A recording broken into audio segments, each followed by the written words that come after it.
You wake up to the sound of screaming. The ground is trembling, not from an earthquake, but from the rhythmic, heavy pounding of boots. You rush to the window, your heart hammering against your ribs, and what you see is impossible, a nightmare made real. The longships, the Drakers, are already on the beach. They are not distant specks on the horizon. They are here. In seconds, your quiet village is consumed by smoke and fire. The air fills with the metallic clang of steel and the desperate cries of your neighbors. You are no longer a person living a simple life. You are a target. The men in your village fight, but the Vikings are a force of nature, brutal, efficient, and overwhelming.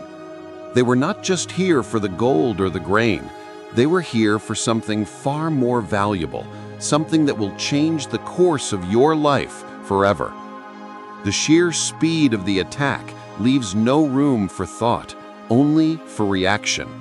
The world you knew is collapsing into chaos, and the only certainty is the terrifying presence of these invaders.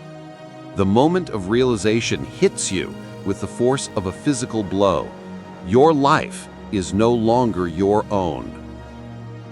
What happens next is worse than you can possibly imagine. The true horror begins not with the raid, but with the journey that follows. The image we have of the Vikings is often romanticized. Brave explorers, skilled navigators, and fierce warriors. We picture them as adventurers, sailing into the unknown. But history, the cold hard truth of the archaeological record, tells a darker story. The Viking Age, spanning from the late 8th to the mid-11th century, was a period of relentless expansion, fueled by a simple, brutal economy. These were not just raiders looking for quick plunder. They were sophisticated, organized predators who understood the value of human capital. Their longships allowed them to strike with terrifying speed, appearing out of the mist to devastate coastal communities across Europe, from the British Isles to the Mediterranean. They established vast trade networks, and their commerce was built on more than just furs and silver. What did they truly value? Gold was important, yes. Silver, weapons, and furs were all part of the haul. Yet the most enduring and often most valuable commodity they sought was people. In the Viking world, human beings were a form of currency. They were a resource to be exploited, traded, and controlled. This trade was systematic, a core part of their economic engine. Among the captured, young women were considered the most valuable trophy. They represented labor, lineage, and wealth. They were a means to an end, a resource to be utilized in the harsh new world of the Viking settlements or sold for immense profit in the bustling slave markets. Their fate was sealed the moment the Viking ships touched the sand. The initial terror of the raid was just the prelude. The true ordeal, the psychological and physical dismantling of their lives, began the moment they were captured. The journey on the ship was the first hell, but before we step onto that Drakkar, we must understand the chaos of the capture itself. Imagine the scene, the air thick with the smell of burning thatch and salt spray. The sounds are deafening, the roar of the fire, the clash of axes, the guttural shouts of the Norsemen. This was not a clean, surgical operation. It was a terrifying, visceral experience designed to instill immediate, paralyzing fear. Inside the homes, the desperation was palpable. Mothers tried to barricade doors, to hide their daughters in root cellars or under piles of hay. But the Vikings were relentless. They were masters of psychological warfare, using their sheer physical presence and the speed of their attack to break the will of the defenders. The sight of a Viking warrior, axe in hand, was enough to shatter any thought of resistance. The sheer overwhelming force of the Vikings was a defining factor. They were physically imposing, hardened by a life of constant warfare and harsh climate. When they burst through a door, resistance was often futile. The focus was on securing the valuable human cargo quickly and efficiently. For the women, the transition from freedom to captivity was instantaneous and brutal. They were not gently escorted. They were seized, often by the hair or the wrist, and dragged out into the chaos. The process was dehumanizing, a clear message that they were no longer individuals, but property. We know from historical accounts and archaeological evidence that captives were quickly organized. They were tied together, sometimes by their wrists, sometimes in long, improvised files, and marched toward the beach. The goal was speed and control. Any sign of rebellion or slowing down was met with immediate, decisive force. The Vikings had no time for hesitation or compassion. The sight of the longships, the very vessels that brought this terror, must have been a chilling spectacle. They were sleek, terrifying symbols of a world that had just shattered. The beach, once a place of leisure, was now a staging ground for a mass abduction. But the worst part was not the capture. It was the moment they stepped onto the ship, a vessel designed for war, now repurposed for human cargo. The next few days would redefine the meaning of fear. The beach was a bottleneck of despair. The captured were pushed, shoved, and sometimes thrown onto the decks of the Drakers. These ships, masterpieces of naval engineering, were built for speed and shallow water landings. They were not built for comfort, and certainly not for the humane transport of dozens of terrified captives. The journey was a calculated act of cruelty, designed to break the spirit before they even reached their destination. The emotional landscape inside the ship was heavy. The Vikings, flush with victory, were often celebrating. The sounds of their coarse laughter and triumphant shouts mixed with the smell of sweat, blood, and the cold, briny air of the sea. The contrast between the conqueror's joy and the captive's silent grief was stark and unbearable. The captives were forced into the cramped spaces below deck or along the narrow benches. The conditions were immediately hostile. The Drakers were open to the elements, meaning the captives were constantly exposed to the biting cold, the dampness, and the relentless motion of the sea. Sleep was a luxury, and warmth was non-existent. The constant rocking of the ship, combined with the lack of food and water, quickly took a toll on their physical and mental health. Historical records, though sparse on the direct experience of the captives, confirm the harsh reality. These ships were tools of war. They were wet, dark, and utterly devoid of sanitation or privacy. The journey itself was a trial by endurance. Many did not survive the crossing, succumbing to illness, exposure, or sheer despair. Imagine the psychological toll. The women, stripped of their homes, their families, and their dignity, were now packed together, trying desperately to find comfort or protection in the presence of strangers who shared their fate. There was a silent, desperate attempt to shield one another, a small, fragile bond forming in the face of absolute terror. They communicated in hushed tones, sharing fears and memories of the lives they had lost. The realization that they were now completely at the mercy of their captors must have been crushing. They were miles from shore, surrounded by men who viewed them as property, and the journey had just begun. The vast, indifferent ocean served as a constant reminder of their isolation and the impossibility of escape. Every wave that crashed against the hull was a clock, ticking down to an unknown, terrifying future. And the journey lasted for days, sometimes weeks. Long, dark nights where the true nature of their captivity was revealed. The night on the ship was the crucible where their hope was tested and often extinguished. This is the core of the experience, the moment where the terror became a constant, grinding reality. On the open sea, there was no escape. There was no fighting back. There was no negotiation. The captives were utterly powerless, suspended between a life that was gone and a destination they could not fathom. They were trapped in a floating prison, miles from any hope of rescue. The Vikings understood this dynamic perfectly. Their control was absolute, and they used it to establish a climate of constant, low-level dread. The atmosphere was thick with tension. The captors did not need to resort to overt, constant violence to maintain order. They used intimidation, the silent, dominant posture of a warrior standing guard, the casual, dismissive glance that reinforced their status as masters. Every movement, every sound, every interaction was a reminder of who held the power.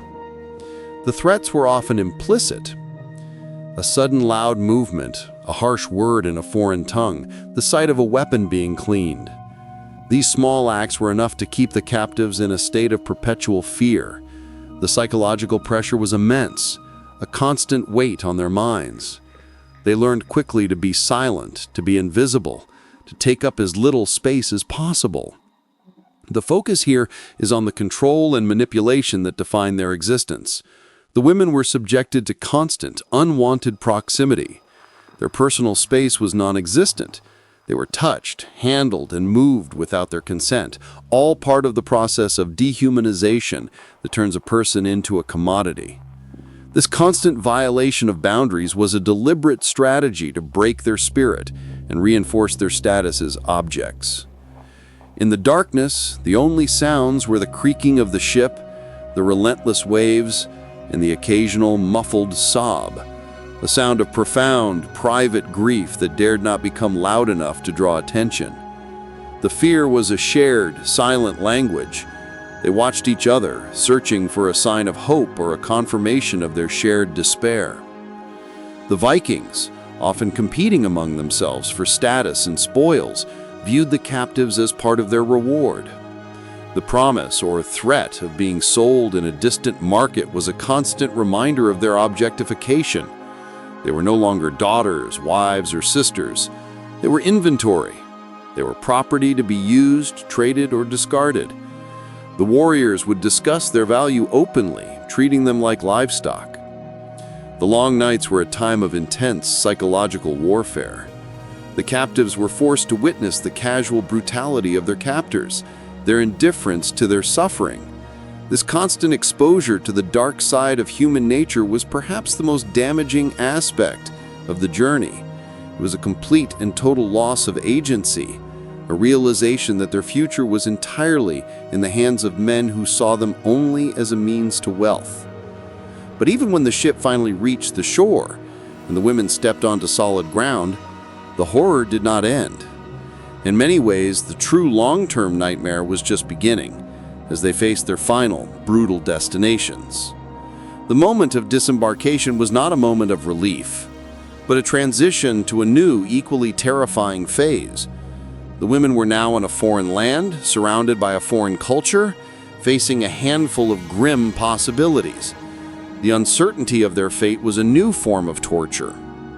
A. Domestic servitude. Slavery. The most common fate was to be sold or kept as a domestic slave or thrall. This meant a life of hard labor, often in cold, unforgiving conditions. They were responsible for the most grueling tasks: grinding grain, tending livestock, weaving, and general household work. Their lives were characterized by poverty, exposure, and the constant threat of violence from their owners. They were the lowest rung of Viking society, their existence defined by endless toil and minimal sustenance. Their names were often changed, a final act of stripping away their former identity. B. Companions of the warriors. Some women were kept by the warriors themselves, becoming what history euphemistically calls companions. This was a life of total dependency and instability. Their status was precarious, entirely dependent on the whims and fortunes of their captor.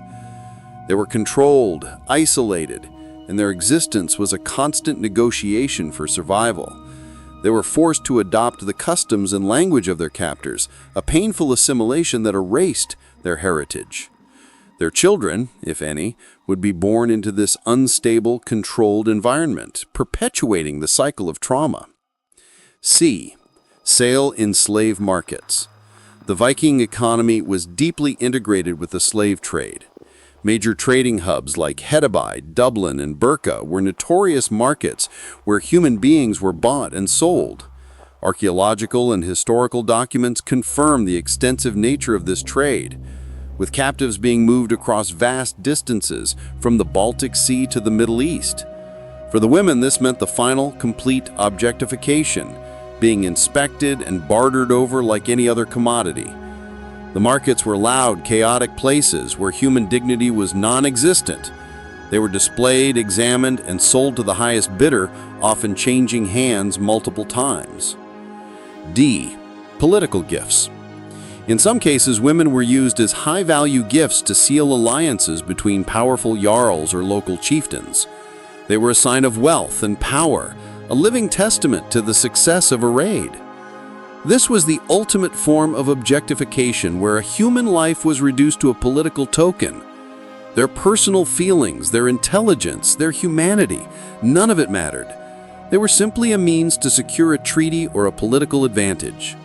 The physical chains could be removed, but the psychological chains were far harder to break.